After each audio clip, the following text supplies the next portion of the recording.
There are two moments that will tell you everything you ever need to know about a person's true character.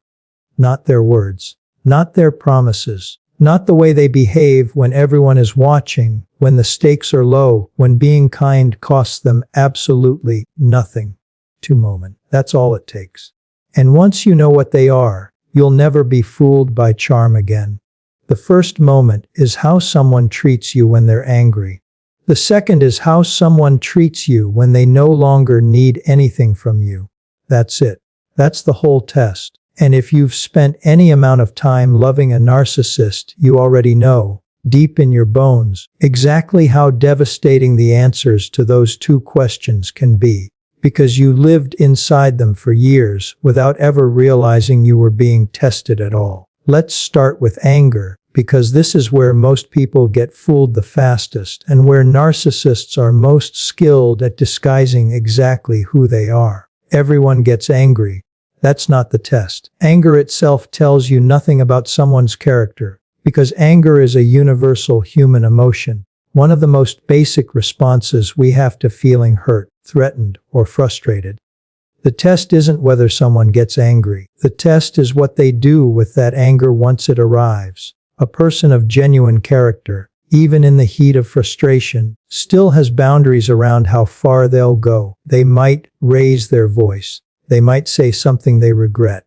But there's a line they don't cross, an internal compass that keeps their anger from becoming a weapon aimed directly at your deepest insecurities, your most private vulnerabilities, the very things you only shared with them because you trusted them enough to be vulnerable in the first place.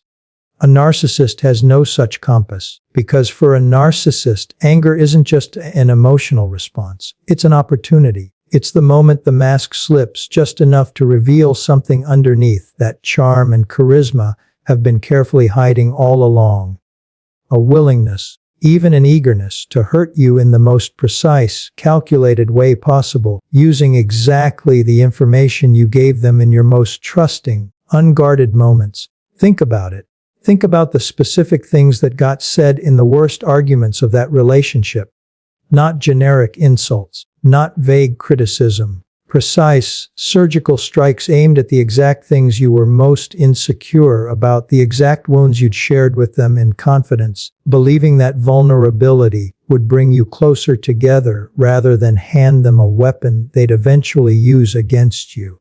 This is not a coincidence. This is not simply anger getting the better of them, the excuse so many people make on behalf of partners who say devastating things and then apologize the next morning as if a good night's sleep erases the damage of words chosen with terrifying precision. Real anger, uncalculated anger, tends to be messy, generic, immediate. It doesn't usually reach backward into years of collected confessions to find the most efficient possible way to cause maximum pain. But narcissistic anger does exactly that.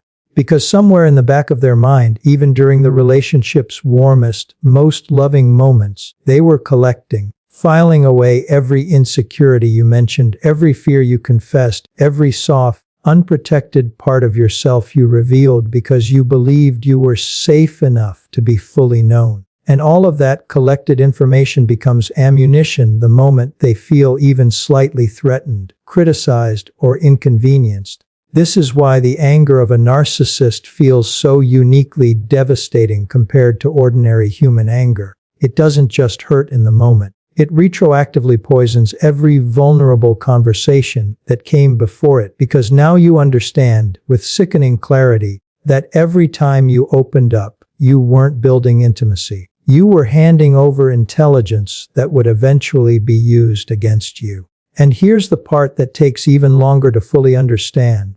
The part that keeps so many empaths trapped in confusion long after the relationship ends, the apology that always follows, because narcissists are rarely angry without eventually circling back to remorse.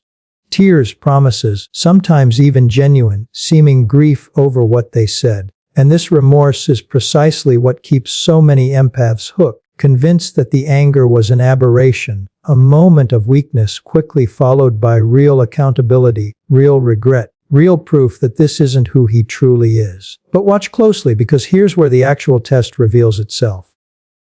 Genuine remorse changes future behavior. It results in someone actively working not to repeat the same devastating pattern, making visible, sustained effort to communicate differently even when frustrated, even when hurt, even when every instinct tells them to reach for the same cruel weapon that worked so effectively before. Narcissistic remorse changes nothing except the temperature of the room for a few days. It's not accountability. It's damage control. It's a strategic pause designed to reset the relationship back to a place where you feel safe enough to be vulnerable again, so the entire cycle can eventually repeat itself with a fresh supply of confessions to weaponize next time. This is why paying attention to anger reveals so much about someone's true character, because anger strips away the performance. It removes the careful curation, the charm offensive, the version of themselves they present when they're actively trying to win you over or maintain your investment in them. Anger is what's left when someone stops managing your perception of them and simply reacts unfiltered from whatever actually lives underneath the surface. If what lives underneath is basic human decency, even flawed, even imperfect, that decency will still be present in the anger, however messy or misguided its expression might be. But if what lives underneath is genuine cruelty, a willingness to cause deliberate pain when frustrated, that cruelty cannot hide, no matter how skilled the performance is during the calm periods that follow. But anger alone, as revealing as it is, isn't the complete picture. Because there's a second moment, one that's even more revealing in some ways, precisely because it doesn't involve any strong emotion at all. It's quiet. It's easy to miss if you're not specifically looking for it. And it might be the single most important indicator of someone's true character that exists. It's what happens when they no longer need anything from you. This is the moment most people never think to watch for, because it doesn't announce itself with drama the way anger does. There's no raised voice, no explosive confrontation, nothing that immediately signals, "Pay attention, this matters." It's subtle, it's quiet. And that's exactly what makes it so revealing, because it shows you who someone is when they're not performing for an audience, not trying to secure something from you, not actively invested in maintaining a particular image. Think about it this way. Almost anyone can be kind when kindness serves a purpose. Almost anyone can be generous, attentive, thoughtful, when there's something to gain from that generosity. Admiration, attraction, loyalty, access to something you have that they want. This is easy. This requires no real character at all, just basic strategic thinking dressed up as warmth. The real test comes when there's nothing left to gain. When you're no longer useful, no longer necessary, no longer capable of providing whatever it was that made you valuable to them in the first place. This is when a person's true character finally has nowhere left to hide. For a narcissist, this moment reveals itself with brutal, unmistakable clarity, and it usually happens far more often than people realize, in situations that seem small on the surface, but tell you everything you need to know underneath. Watch how they treat waiters when the service is slow. Watch how they treat people who can do absolutely nothing for their career, their reputation, their social standing. Watch how they treat someone the moment that person stops being able to offer them attention, admiration, resources, or status. This is where the mask comes off completely, because narcissists, by their very nature, categorize people based on utility. Every relationship, whether romantic, professional, or casual, gets unconsciously evaluated according to a single underlying question: what can this person do for me? And the moment the answer becomes nothing, their behavior shifts, sometimes gradually, sometimes with startling suddenness, revealing a coldness that was always there, simply hidden beneath a layer of strategic warmth. This is precisely what happens during the discard phase of a narcissistic relationship, and it's one of the most disorienting experiences an empath can go through, because the shift can be so abrupt it feels almost impossible to comprehend. One day, you're the center of their world, showered with attention, affection, promises about the future. The next, seemingly overnight, you become an afterthought, an inconvenience, someone they can barely be bothered to acknowledge. And the reason this happens isn't complicated, even though it feels devastatingly confusing in the moment. It's because your value to them was never actually about who you are as a person. It was about what you provided: admiration, emotional labor, a sense of being adored, an audience for their performance of self. The moment that supply started running low, or the moment they found a new source capable of providing it more abundantly, your usefulness expired. And once usefulness expires, in a narcissist's internal calculation, there's simply no reason left to maintain the performance of care. This is why so many empaths describe the discard as feeling almost like talking to a stranger, someone wearing the face of the person they loved, but with none of the warmth, none of the connection, none of the investment that used to feel so real, because in some sense, they are talking to a stranger. This was always who that person was underneath the performance. The warmth wasn't fake exactly, but it was conditional, strategic, dependent entirely on what they were getting in return. Now, compare this to someone with genuine character, and the contrast becomes almost impossible to miss once you know what you're looking for. Someone with real integrity treats people consistently, regardless of what those people can offer them. They're kind to the waiter and kind to the CEO. They remain thoughtful toward a friend even after that friendship stops being convenient, even after circumstances change and the relationship requires more effort than benefit for a while. Their behavior doesn't fluctuate based on your usefulness, because their kindness was never a transaction in the first place.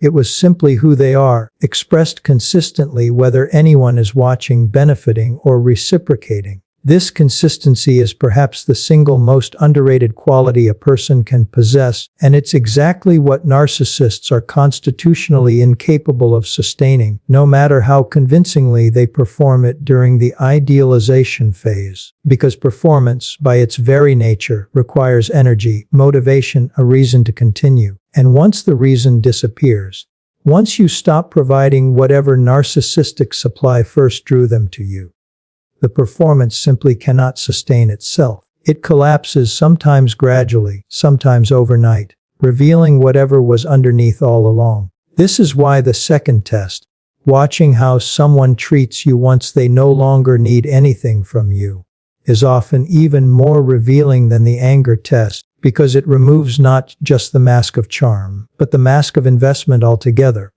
There's no emotional charge to obscure the truth, just quiet, cold indifference, or worse, active cruelty towards someone who is no longer capable of feeding whatever void exists at the center of their identity. And here's something crucial to understand about why this pattern is so difficult to see while you're still inside the relationship. Because during the idealization phase, when you're still valuable, still providing exactly what they need, you experience a version of them that feels so genuine, so warm, so seemingly devoted, that it becomes almost impossible to imagine the same person capable of the coldness that eventually follows. This isn't a failure of your judgment. This is precisely how the manipulation is designed to work, engineered specifically to make the eventual discard feel confusing and disorienting rather than logically predictable. But once you understand this pattern, once you truly internalize what these two tests actually reveal, something remarkable happens. You stop being confused by future relationships. You stop wondering, months or years too late, how you missed the signs, because now you know exactly where to look, and more importantly, you know that the answers won't come from words, promises, or grand romantic gestures. They'll come from these two specific, unglamorous moments that most people never think to examine until it's already too late. The question becomes, then, how do you actually use this knowledge in real time, before you've invested years of your life, your heart, your trust into someone who will eventually fail both of these tests, revealing themselves only once the damage is already extensive? And more importantly, what does it mean about your own character, your own healing, when you finally learn to apply these same standards not just to others, but to yourself? Because here's something most people never consider when they learn about these two tests. They're not just tools for evaluating other people, they're mirrors. And once you understand them deeply enough, you start applying them to yourself too, sometimes with results that are just as revealing, just as important as anything you discover about someone else. How do you treat people when you're angry? Not the narcissist who hurt you. You, when you're frustrated, exhausted, pushed past your limits by circumstances entirely unrelated to the person standing in front of you. Do you reach for their vulnerabilities the way you were once treated? Or does your anger, however real, however justified, still operate within boundaries that protect the people you love from becoming collateral damage in a war they didn't start? This matters enormously, especially for empaths healing from narcissistic relationships, because trauma has a way of teaching us patterns we swore we'd never repeat. Sometimes, without even realizing it, people who've been hurt by explosive, weaponized anger develop their own versions of it, not out of cruelty, but out of learned survival, out of having spent so many years around someone who fought dirty that fighting clean starts to feel unfamiliar, even naive. This is worth sitting with honestly, without shame, without self-punishment, but with the same clear-eyed awareness you've learned to apply to everyone else. Healing isn't just about identifying what was done to you. It's about making sure you don't unconsciously carry forward the very patterns that caused you so much pain in the first place. And then there's the second test, the one that might be even more important to apply to yourself. How do you treat people once they can no longer offer you anything? This question becomes especially powerful when you turn it toward your relationship with yourself. Because here's an uncomfortable truth many empaths eventually have to confront on their healing journey. For years, you may have treated yourself exactly the way a narcissist treats a depleted source of supply. You extended endless patience, endless understanding, endless second chances to everyone else, while treating your own needs as disposable the moment they became inconvenient. You gave yourself away, piece by piece, until there was nothing left. And instead of protecting what remained, you simply kept giving, as if your own worth was measured entirely by your usefulness to others. Real healing means learning to apply consistency to yourself the same way you'd want any decent person to apply it to you. It means treating yourself with kindness, not just when you're productive, impressive, or accomplishing something worth admiring, but especially in the moments when you have nothing to offer anyone, when you're tired, struggling, imperfect, simply human. It means recognizing that your worth was never actually tied to your usefulness in the first place, no matter how many years a narcissist spent convincing you otherwise. This is ultimately what makes these two tests so powerful, so much more revealing than anything else you could ever look for in a person. Because character isn't built in the highlight reel moments, the vacation photos, the public displays of affection, the beautifully worded declarations of love that mean absolutely nothing if they aren't backed by consistent action. Character reveals itself in the unwatched moments, in the private frustrations, in the quiet indifference or quiet devotion that emerges once there's nothing left to gain from pretending. And once you truly internalize this, once these two tests become an automatic lens through which you view every relationship moving forward, you gain something invaluable. Protection that doesn't require years of painful trial and error to develop. You stop needing the full arc of idealization, devaluation, and discard to understand who someone actually is. You can see it far earlier, in smaller moments, in the way they speak to service workers, in the way they discuss ex-partners, in the way their patience holds or shatters under minor, everyday frustrations that have nothing to do with you at all. This is what true discernment looks like on the other side of healing. Not paranoia, not suspicion of everyone you meet, not the exhausting hypervigilance that keeps you emotionally guarded against connection altogether. Just clarity. quiet, earned clarity that allows you to see people accurately, early, before you've invested years of your heart into someone who was never capable of matching what you were offering. And this clarity extends to something even more important than protecting yourself from future harm. It becomes the foundation for recognizing genuine goodness when it finally appears in your life. Because just as these two tests reveal cruelty hiding beneath charm, they also reveal integrity hiding beneath ordinary, unglamorous consistency. The friend who's still kind to you even when you can't reciprocate right away. The partner whose patience doesn't disappear the moment you stop being easy to love. The people who show up again and again in small, unremarkable ways, not because they're trying to prove something, but because that's simply who they are, whether anyone is watching or not. Learning to recognize this kind of steady, unglamorous goodness is just as important as learning to recognize its absence. Because after everything you survived, after everything a narcissist taught you to doubt about your own perception, your own worth, your own ability to trust, this is where healing ultimately delivers you. Not to a place of permanent guardedness, but to a place of accurate seeing. A place where you can finally tell the difference between a performance and a person, between charm and character, between the version of someone shown to you when they need something, and the version that remains when they don't. That difference is everything. It's the difference between years wasted loving someone's potential and a lifetime spent loving someone's proven, consistent truth. It's the difference between confusion and clarity, between hope that keeps you trapped and wisdom that finally sets you free. And once you can see it, truly see it, in yourself and in everyone who enters your life from this point forward, you'll never again mistake the mask for the person wearing it. You'll simply know, because now, finally, you know exactly where to look.